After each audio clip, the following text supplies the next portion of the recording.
여러분, 안녕하세요. 저는 최근 전 아내, 사이가 소원해진 형제, 가족과 관련된 일련의 소란스러운 사건을 겪은 29세 남성입니다. 나는 카타르시스의 한 형태로 이 포럼에서 내 이야기를 공유하고 아마도 커뮤니티로부터 조언이나 관점을 구해야 한다고 느꼈습니다. 2달 전, 27세 전처가 임신 중에 소원해진 27세 남동생과의 불륜을 고백하며 폭탄 선언을 했습니다. 처음에는 내가 아버지라고 믿게 되었지만 임신 중에 오빠가 그녀의 삶에 점점 더 개입하면서 의심이 커졌습니다. 그녀의 휴대폰을 조사하기로 한 나의 결정은 가혹한 현실을 밝혀냈습니다. 그들은 바람을 피우고 있었고 아기는 실제로 그의 아이였습니다. 이 계시는 내 삶의 기초를 흔들었고 나는 전처와 내 혈육 모두로부터의 배신과 씨름하게 되었습니다. 그 후 몇 달은 감정적 혼란, 법적 싸움, 무너진 신뢰와 가족 유대의 잔해 속에서 종교를 찾기 위한 투쟁으로 특징지어졌습니다. 좀 더 자세한 맥락을 제공하자면 최근 사건이 발생하기 오래 전부터 나와 가족과의 관계는 긴장되어 있었습니다. 18세의 나는 가족의 역동성 속에서 영원한 외부인처럼 느껴져서 집을 떠나는 어려운 결정을 내렸습니다. 이러한 소원함의 뿌리는 한결같이 황금아이라고 취급받던 형을 향한 극명한 편애에서 비롯됐다. 나의 학업 성취를 축하하기로 되어 있던 행사에서 한계점이 발생했습니다. 대신에 부모님은 내 동생이 소외감을 느끼지 않기를 바라면서 그들의 결정을 정당화하면서 설명할 수 없는 이유로 내 동생을 위해 파티를 열기로 결정했습니다. 이 사건은 인연을 끊고 나만의 길을 개척하겠다는 결심을 굳게 해주었습니다. 나는 열심히 일하여 대학에 진학했고 대출과 아르바이트를 병행하여 자금을 조달했고 결국 친구와 함께 사는 작은 아파트에서 위안을 찾았습니다.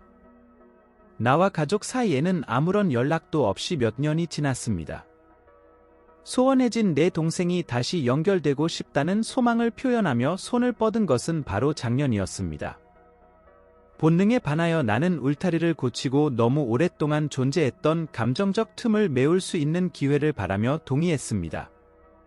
나는 이 결정이 내 인생의 기반을 뒤흔들 충격적인 배신의 촉매제가 될 것이라는 사실을 거의 알지 못했습니다. 이 시점까지 이어진 사건을 되돌아보면서 나는 최근에 밝혀진 사실뿐 아니라 청소년기부터 나를 괴롭혀온 분열된 가족 역학의 지속적인 상처와 씨름하고 있음을 발견합니다. 우리 가족의 행동이 복잡한 감정과 도전의 그물망을 만들어낸 현재로 빠르게 돌아가 보세요. 그들이 현재 직면하고 있는 재정적 부담으로 인해 나의 최근 승진에 대해 알게 된 후 그들은 나에게 도움을 요청하게 되었습니다. 제가 경험한 깊은 배신에도 불구하고 재정적 지원을 제공할지 여부를 결정하는 것은 도덕적인 어려움이 되었습니다. 가족의 책임감을 지키려는 욕구와 윤리적 의미를 비교하면서 내 안의 갈등은 더욱 심해졌습니다. 그럼에도 불구하고 신중하게 고려한 끝에 나는 그들의 어려움이 부분적으로 그들 자신의 행동의 결과임을 인식하고 결국 재정 지원을 보류하기로 결정했습니다. 그러나 이 결정은 그에 따른 결과를 가져왔습니다. 나의 전처와 가족은 법 체계를 자신들에게 유리하게 이용하려고 보복 조치로 대응했습니다. 위자료를 인상하고 나를 법정 소송에 끌어들이겠다는 그들의 위협은 내 인생을 계속 조종하려는 노골적인 시도였습니다. 나는 그들의 감정적 강압에 굴복하고 싶지 않았기 때문에 반격하기로 결정했습니다.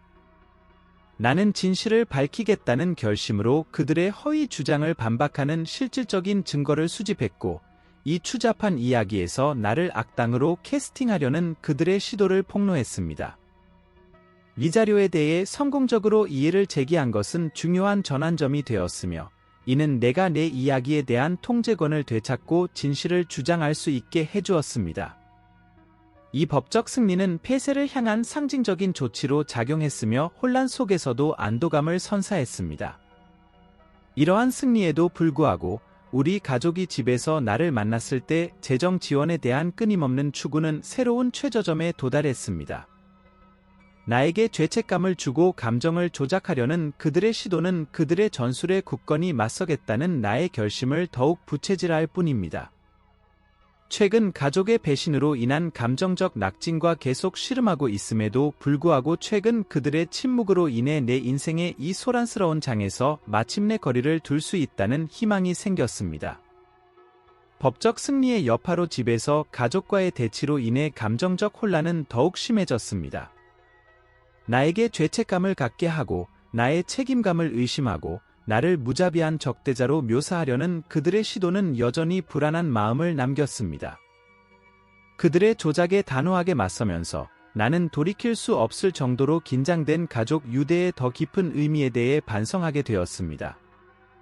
이전의 배신에도 불구하고 내 자신의 살과 피가 재정적 지원을 위해 그러한 절박한 조치에 의지할 수 있다는 깨달음은 내러티브에 또 다른 복잡성을 더합니다. 최근의 대결은 이 시련이 관련된 모든 당사자들에게 가한 감정적 피해를 극명하게 일깨워주는 역할을 했습니다. 재정적 지원을 받으려는 그들의 절박함은 진정한 어려움에서 비롯될 수 있지만 나는 도움을 제공하지 않기로 한 나의 결정이 자기 보존의 행위인지 아니면 우리 가족 관계를 특징짓는 심각한 신뢰 위반에 대한 인정인지에 대한 지속적인 질문과 씨름하고 있습니다. 이러한 상충되는 감정을 탐색하는 동안 그 끝에 뒤따른 침묵이 수용의 표시이거나 아마도 분리의 필요성에 대한 상호 인식이라는 희망이 계속 남아 있습니다. 배신, 법적 싸움, 정서적 회복력으로 얼룩진 내 인생의 이 장은 가족의 의무와 자기 보존 사이의 경계를 재평가하게 만듭니다. 혼란에도 불구하고 나는 치유와 자기 발견의 길을 나아가기로 결심합니다. 이는 화해가 아니라 가족 내에 돌이킬 수 없는 분열을 받아들이는 데서 종결될 수 있음을 인정합니다. 시간이 지나면 가족 불화의 그림자를 넘어 명확성과 새로운 목적의식을 가져올 것이라는 희망을 가지고 나의 정체성과 마음의 평화를 되찾기 위한 여정은 계속됩니다. 최근 가족 간의 대립과 법적 다툼의 여파로 씨름하면서 감정의 복잡함은 더욱 깊어진다. 우리 가족이 이전의 배신에도 불구하고 재정 지원을 위해 필사적인 조치를 기꺼이 취하고 있다는 사실을 명백히 깨닫는 것은 가족 유대의 본질과 책임의 경계에 대한 심오한 질문을 제기합니다. 이러한 깨달음의 중력은 나를 무겁게 짓눌러 내 관계를 형성해 온 근본적인 역학에 대한 성찰을 촉발합니다. 이러한 성찰은 나로 하여금 가족의 의무와 자기 보존 사이의 이분법에 직면하게 만든다. 나의 책임감을 의심하고 나를 무자비한 적대자로 묘사하는 그들의 비난의 메아리가 내 마음 속에 울려 퍼진다. 이 혼란스러운 지형을 헤쳐나가면서 나는 재정 지원을 제공하지 않기로 한 결정이 필요한 자기 보존 행위인지 아니면 우리 가족의 이야기를 정의한 지속적인 신뢰 위반에 대한 인정인지에 대한 내부 갈등과 씨름합니다. 내 감정의 복잡한 층위를 파헤쳐 보면 나는 종결이 화해에 있는지 아니면 회복할 수 없는 균열을 수용하는 데 있는지에 대한 지속적인 질문에 직면하게 됩니다. 최근의 대결은 이 가족 이야기가 가한 정서적 피해를 가슴 아프게 일깨워주는 역할을 하며 불화의 그림자를 넘어 새로운 자아의식과 목적에 대한 필요성을 더욱 강화합니다. 혼돈 속에서도 그들의 끝에서 이어지는 침묵이 상호 이해의 신호일 수도 있고 아마도 분리의 필연적 필요성에 대한 실현일 수도 있다는 잠정적인 희망이 지속됩니다. 내 인생의 이 격동적인 장은 개인의 성장과 회복력을 위한 도가니 역할을 하며 가족의 의무와 개인의 행복 보존 사이의 경계를 재평가하도록 촉발합니다. 가족 불화의 그림자에서 명확성과 목적이 나타날 수 있다는 믿음에 힘입어 치유와 자기 발견을 향한 여정은 계속됩니다. 시간이 지남에 따라 나는 심각한 가족적 격변의 여파로 종교를 추구하는 데 수반되는 도전과 불확실성을 포용하면서 균형을 찾으려고 노력합니다. 이러한 소란스러운 사건의 여파로 나의 성찰은 가족 유대의 복잡한 실타래와 자기 발견의 복잡한 테피스트리를 엮으면서 깊어집니다. 이러한 관계의 본질을 둘러싼 심오한 질문은 최근 대결의 감정적 무게와 결합되어 나의 정체성과 연결을 형성한 근본적인 역학에 대한 철저한 조사를 촉발합니다. 상충되는 감정의 미로를 탐색하면서 가족의 의무와 자기 보존 사이의 이분법이 내 묵상의 중심 주제가 됩니다. 나의 책임감을 의심하고 나를 무자비한 적대자로 몰아넣는 그들의 비난의 메아리가 내 의식 속에 울려 퍼진다. 재정적 지원을 제공하지 않기로 한 결정이 자기 보존을 위해 필요한 행동인지, 아니면 우리 가족 이야기에 스며든 뿌리 깊은 신뢰 위반에 대한 신랄한 인정인지에 대한 내부 갈등과 씨름하는 것은 힘들지만 필수적인 과정이 됩니다. 내 감정의 광대한 풍경 속에서 폐쇄의 문제는 크게 다가옵니다. 화해를 추구하는 것, 용서와 이해의 복잡한 춤을 추구하는 것입니까? 아니면 돌이킬 수 없는 균열을 받아들이고 거리를 두는 것에서 그 뿌리를 찾는 것입니까? 최근의 가족 대결은 이 장기간의 이야기로 인한 감정적 대가를 극명하게 일깨워주며 불화의 그림자를 넘어 확장되는 새로운 자아의식과 목적을 추구하도록 촉구합니다.